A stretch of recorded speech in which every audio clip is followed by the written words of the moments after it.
Ya mencionábamos al inicio de esta edición de Radioanálisis que en el Senado se está discutiendo el proyecto sobre reglas de uso de la fuerza. Para conversar respecto de esto, saludamos al diputado de la Unión Demócrata Independiente por la región del Maule, integrante de la Comisión de Constitución, Gustavo Benavente, a quien le damos la bienvenida. ¿Cómo le va, diputado? Muy buenos días, gracias por estar con nosotros. Muy buenos días, Juanita, muy buenos días, Claudio, y un saludo a todas las auditoras y auditores. Sí, diputado, bueno, la discusión está radicada en el Senado, pero imagino que en la Cámara también están bastante atentos y atentas a cómo se está desarrollando el debate. ¿Cómo ve lo que se aprobó ayer y también lo que ya han dicho algunos parlamentarios de la presentación de indicaciones a este proyecto de reglas de uso de la fuerza?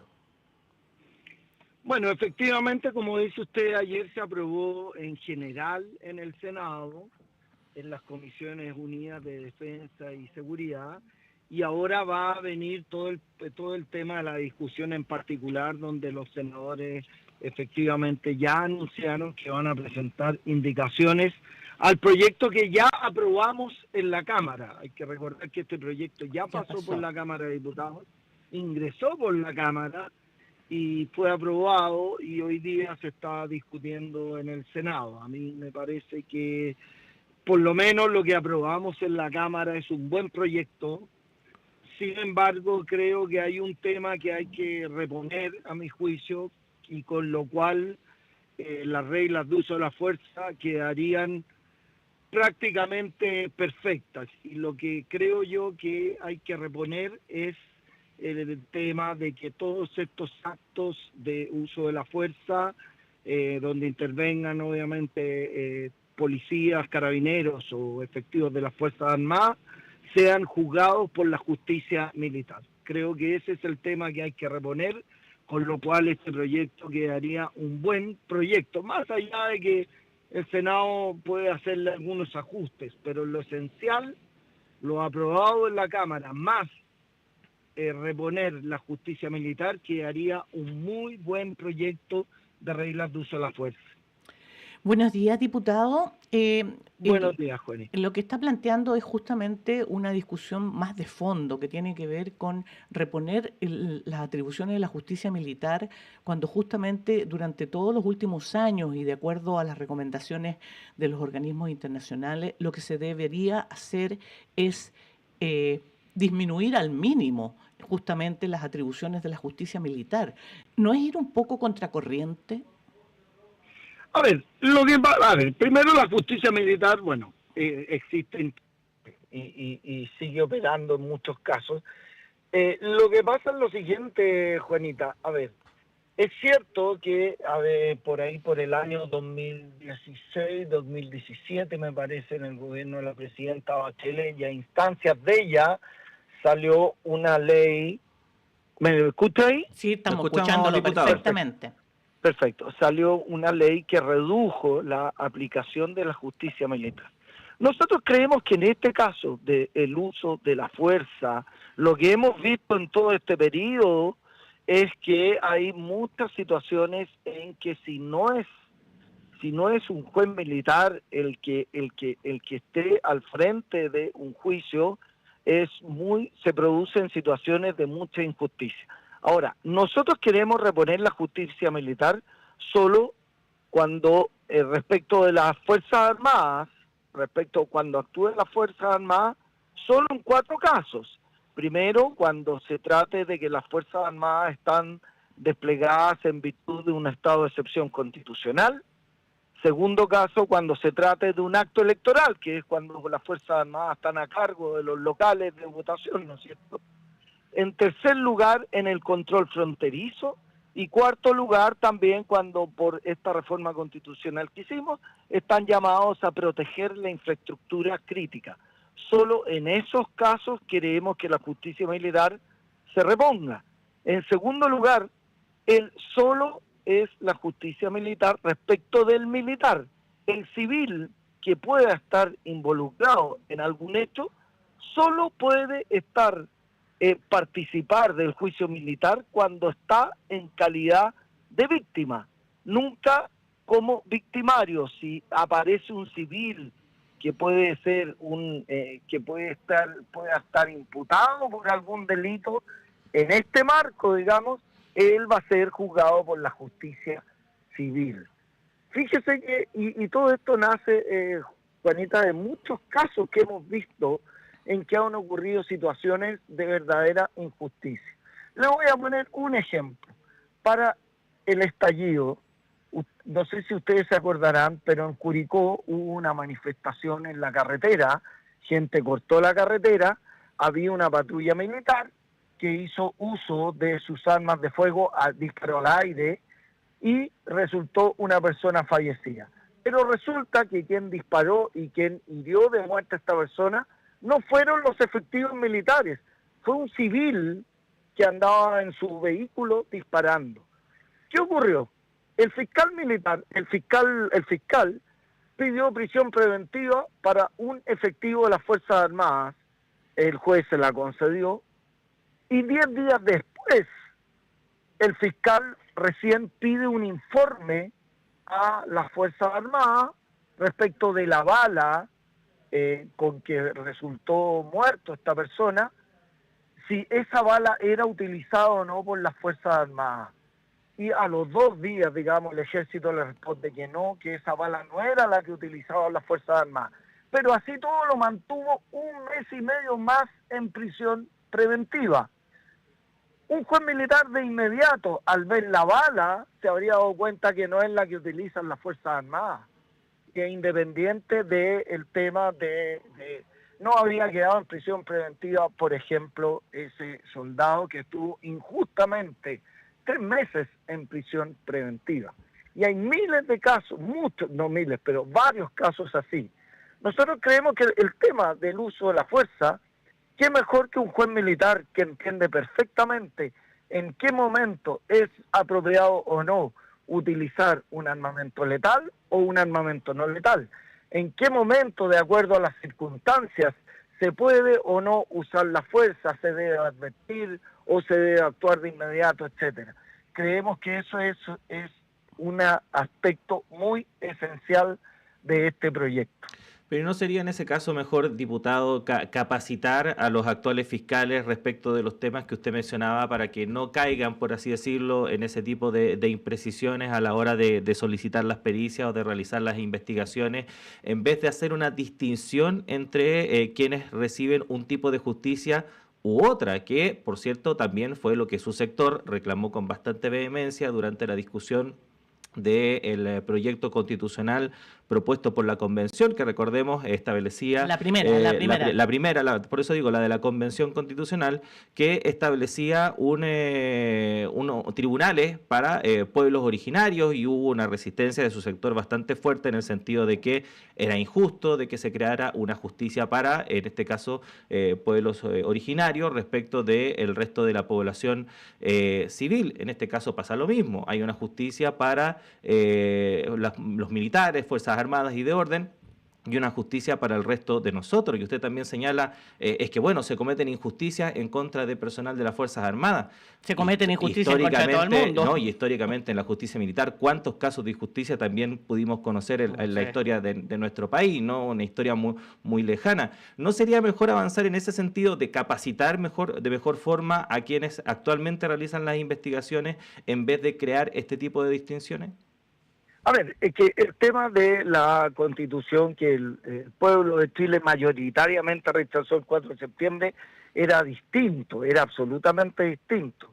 Ahí se creaban sistemas de justicia distintos, totalmente diferentes al tema de hoy día. ¿Por qué? Porque primero la justicia militar no es un sistema de justicia distinto del sistema judicial chileno.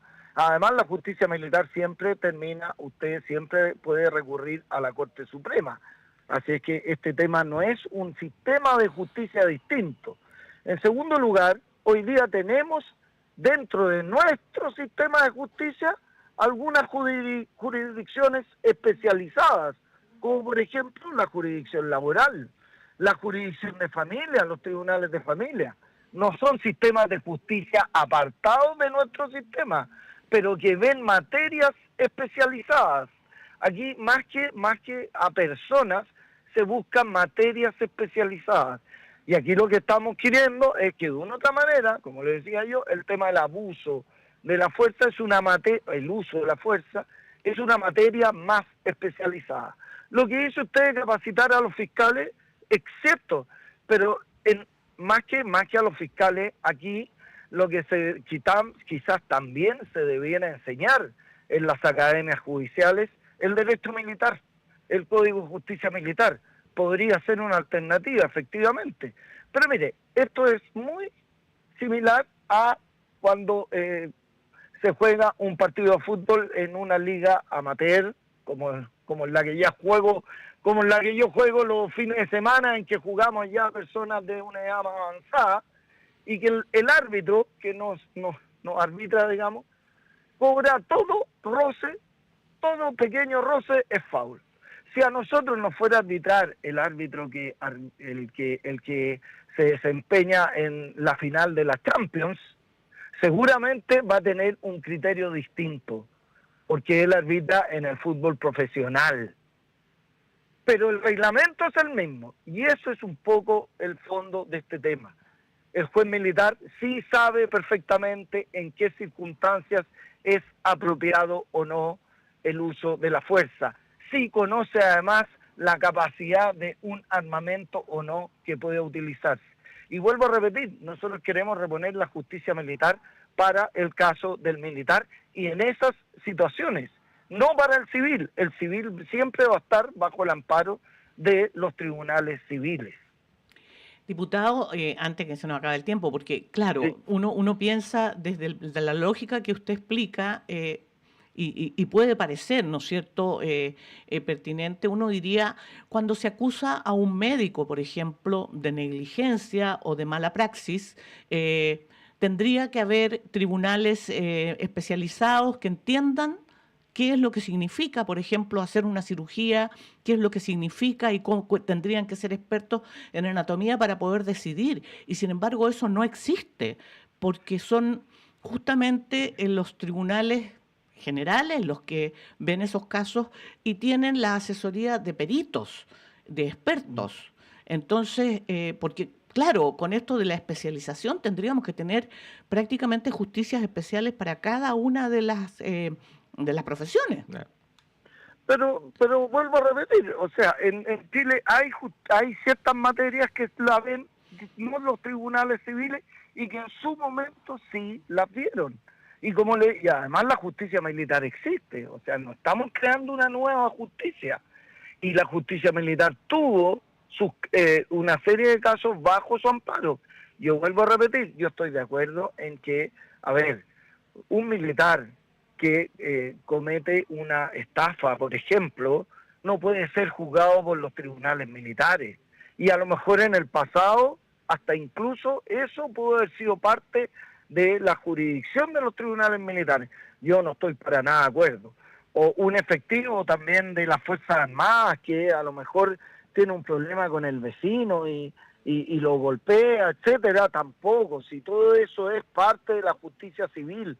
Pero yo vuelvo a repetir, aquí es una materia especializada, tal como las materias laborales, tal como las materias de familia, los juicios, etcétera, de pensiones, de alimentos, que hoy se ven en tribunales de familia, bajo la misma jurisdicción chilena, bajo la legislación común chilena, sí, pero hay tribunales especializados para esta materia. Bajo esta idea, diputado, de avanzar entonces en esta idea de, entre comillas, reponer la justicia militar o entregar más atribuciones para las investigaciones que puedan realizar, ¿se contempla mejorar, por así decirlo, los mecanismos también de transparencia de la misma, que por cierto es otra cosa que se criticaba a cómo era la justicia militar antiguamente, claro, que todo era bajo cuatro paredes, en fondo no había posibilidad para, por ejemplo, las víctimas en este caso de acceder a qué se estaba investigando, cómo se estaba investigando. Las audiencias no eran públicas. Las audiencias no eran públicas. ¿En ese sentido también se contemplan ese tipo de cambios o no? A ver, lo que pasa es lo siguiente, que el procedimiento militar es distinto a los actuales juicios, a los actuales procesos penales. El procedimiento militar es inquisitivo, muy parecido al anterior proceso penal que ya hace tiempo todavía se aplica, por ejemplo, en causas de derechos humanos. Que Tenemos son antiguos, claro. el proceso antiguo, que es el que yo estudié, digamos, yo no soy tan... ¿ah?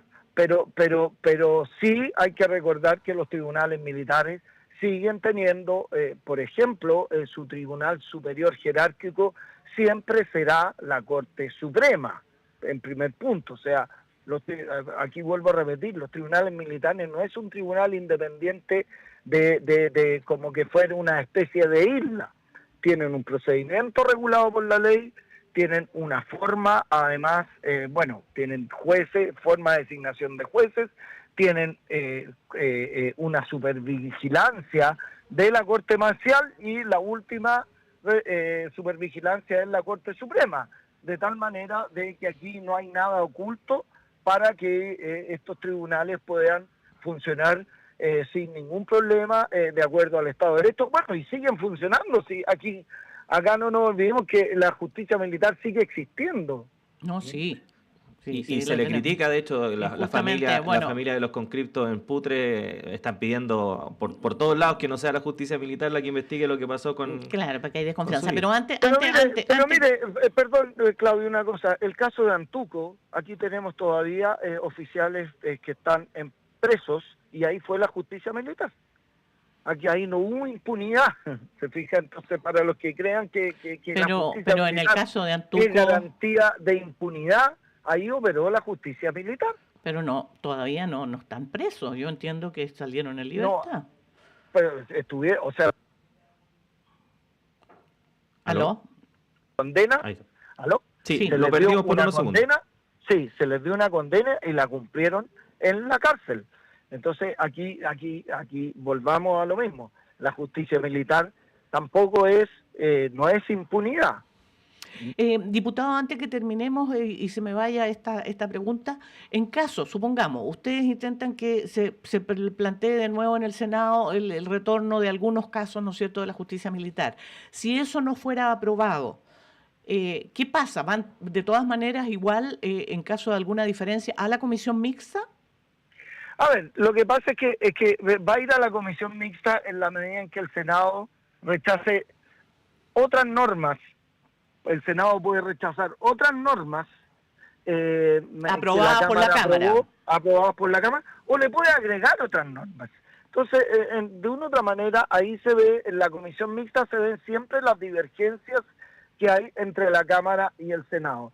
Yo creo que, a ver, aquí hay otra cosa que el gobierno está de una u otra manera empecinado en volver a reponer, porque fue rechazado en la Cámara, que fueron de una u otra manera las normas diferenciadas en el uso de la fuerza. El gobierno quería que existieran algunas en los reglamentos a los cuales se sujeta después esta ley.